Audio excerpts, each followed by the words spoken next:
Where are we going from here? Where do we go?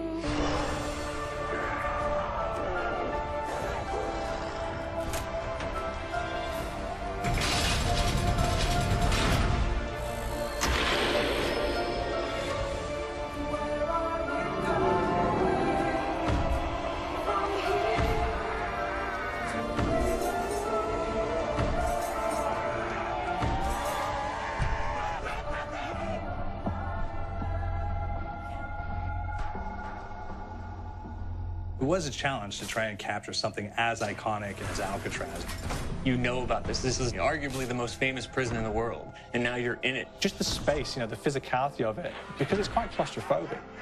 When modern-day prisons are designed, they really consider not intimidating people or making the spaces, as least stressful as possible. Well, Alcatraz didn't suffer from those restrictions. They did the research, they went out, studied Alcatraz, not just from books or internet. They were actually there to feel the environment, so it really sets a mood that gets you a little spooked. Well, we kind of started with the base layout of Alcatraz. The entire island we ended up roughing out in kind of a white box form, and then figuring out what play spaces we wanted to use out of that, what would be the most interesting areas to play in, and the connections between spaces, and spaces that the public doesn't necessarily get to go into. We really did a lot of pushing to really enhance that psychological horror aspect that we're really looking for. And this is a really good opportunity to really tell something special.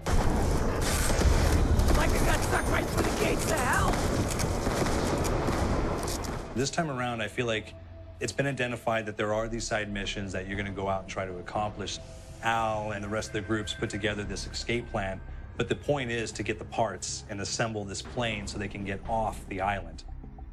We did something new for the first time. We have actually contextual music that goes off. So that's a first for zombies. And it's all based around this horror thriller aspect. Every location will have a specific stinger that you hear when you find it, when you discover it, when you start unraveling the story. We start building on the music that you're hearing, and it's really enhancing that experience and going along with it in parallel.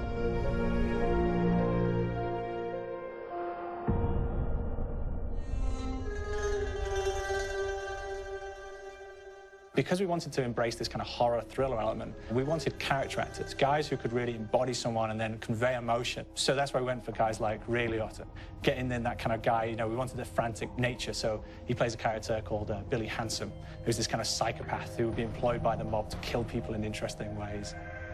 Chaz Palminteri, he plays a guy called Sal DeLuca, an old mob boss. Michael Madsen playing Finn O'Leary. He's kind of worked himself from the floor, from the streets. He's got his hands dirty in the blood and the guts a couple of times. And then we had Joe Pantoliano, and he plays Arthur Arlington, who's nicknamed the Weasel. Those guys, they bring a quality and a subtlety and timing that you can't really identify or try to recreate.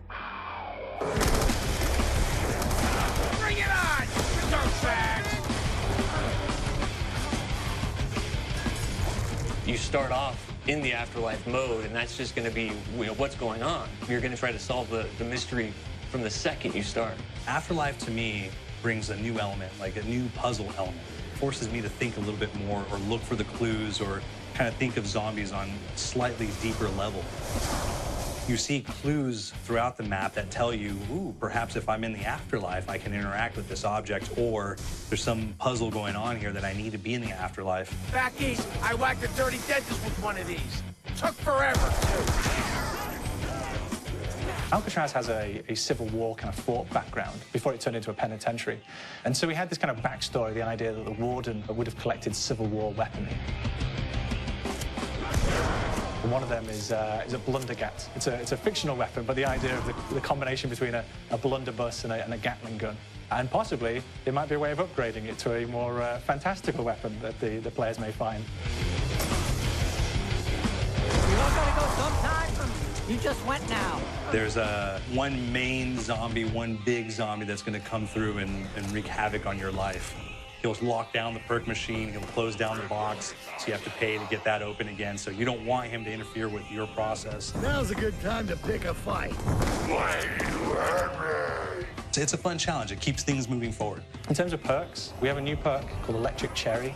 When you reload, It gives a shock around you, which scales over time. I was asking for it, baseball. There's so much to experience in this map. Every time I play it, there's a new tactic to take, a new experience, a new objective to go for. But there's also this layer of things that we aren't exactly exposing to the players right off the bat and will need to be discovered. Don't let me go. Is it the calling we hear? We've got the undead in there, we've got these historical elements, and these fantastic actors all seem to be with peace with each other in this kind of same world. So it's magical, and our team is incredibly excited by it. Is it the calling we hear? How do we